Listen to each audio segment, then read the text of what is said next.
It was very enlightening and heightened awareness over the church's concern. Nicole Sang, TVB News. Local groups are also stepping up calls for the release of jailed mainland dissidents such as Liu Xiaobo and Zhao Lianhai. Members of the Hong Kong Alliance in support of patriotic democratic movements of China sent Christmas cards and postcards to dissidents currently jailed across the border. The cards were signed by members of the public. Members of the Association for the Democracy and People's Livelihood today also sent their greetings to dissidents, including Liu and Zhao. They called on Beijing to release them. Overseas, North Korea could conduct a third atomic test next year as tensions on the Korean peninsula continue to simmer. That's a word from a South Korean Foreign Ministry report released today. The North, which carried out nuclear tests in 2006 and 2009, has yet to show it has a deliverable weapon as part of its plutonium arms program. But a third test would raise tensions further on the divided peninsula. South Korean media reported earlier this month that the North was digging a tunnel in preparation for a test that could come at almost any time. The report came as South Korean President Lee Myung-bak stepped up the rhetoric, vowing a merciless counterattack to any further military provocations by Pyongyang. Inspecting a frontline unit on the tense border, Lee said Seoul should maintain an iron, tough defense posture to defend its territory. His remarks were met with a promise from Pyongyang to launch a nuclear sacred war against the South. An Italian anarchist group has claimed responsibility for the mail bomb attacks targeting the Swiss and Chilean embassies in Rome yesterday. The blasts injured 2 people and triggered heightened security checks at diplomatic missions, just as holiday deliveries deluge their mailrooms. Italian investigators suspect the attacks were the work of anarchists, similar to the 2-day wave of mail bombs that targeted several embassies in Athens last month, including those of Chile and Switzerland. A Swiss man was seriously wounded and rushed to hospital yesterday, while an employee at the Chilean embassy was less seriously hurt. A suspicious package discovered at the Ukrainian embassy was later declared to be harmless. Italian news agencies have reported that a note claiming responsibility for the attacks was found near one of the wounded embassy employees and was being examined by anti-terror police. Officials declined to comment on the claim made by the group calling itself the Informal Anarchist Federation.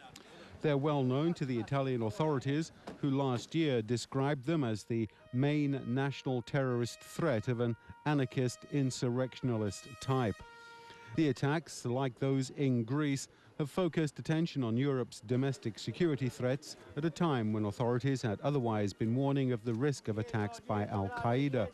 Spending cuts caused by the financial crisis have led to demonstrations and strikes around Europe, and experts say they expect to see a rise in political violence by far-left groups. Anarchists have been blamed for bloody clashes last week between protesters and police in Rome that marred otherwise peaceful demonstrations by students against a university reform law. To the latest in the political unrest gripping Ivory Coast, the United Nations General Assembly has recognized opposition leader Alassane Ouattara as the winner of the country's presidential election. Now, this gives a boost to his bid to unseat Laurent Gbagbo, who's refused to step down following last month's disputed vote. But the crisis is far from over. James Lejulia reports. Ivory Coast state television disappeared from the airwaves outside the nation's largest city and capital, Abidjan. It's another blow to the incumbent president's attempt to cling to power in the bloody aftermath of an election most of the world says he lost. Laurent Gbagbo claimed victory only after his allies threw out 500,000 ballots from Alassane Ouattara's strongholds in the north. The move infuriated residents there who have long felt that they are treated as foreigners in their own country by Southerners.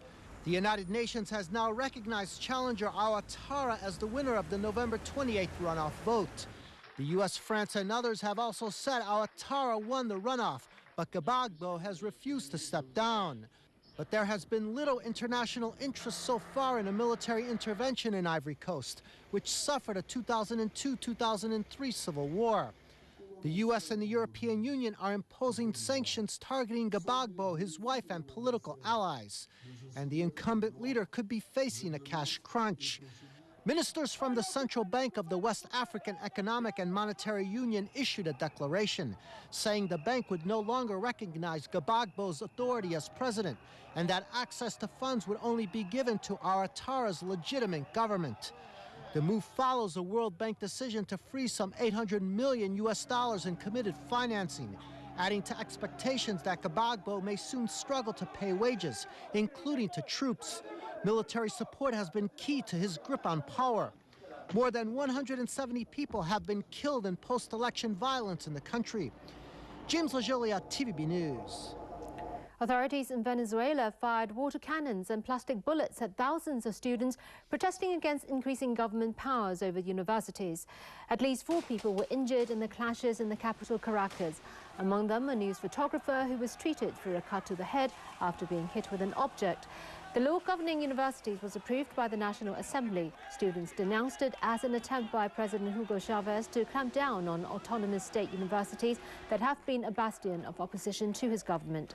The law gives Chavez's higher education minister broad powers to decide on academic programs and university operations. It also says universities should promote education that reinforces the government's aim of building a socialist homeland. Chaotic scenes at a train station in Argentina yesterday. Thousands of passengers began rioting after outsourced workers staged a pre-Christmas strike that forced rail service to a 7-hour standstill. The violence left a dozen people injured. The union strike was prompted by 20 former staff at the Constitution train station in Buenos Aires. The strike suspended train services to suburbs south of the capital. Passengers, angry they might not get home in time to celebrate Christmas, began throwing rocks and bottles at police, starting fires and looting shops. Riot police were called to the scene where they launched tear gas and giant cannons of blue liquid to disperse the mob. City officials say the station sustained heavy damage. And still ahead in the news, Hong Kong celebrating Christmas Eve in style.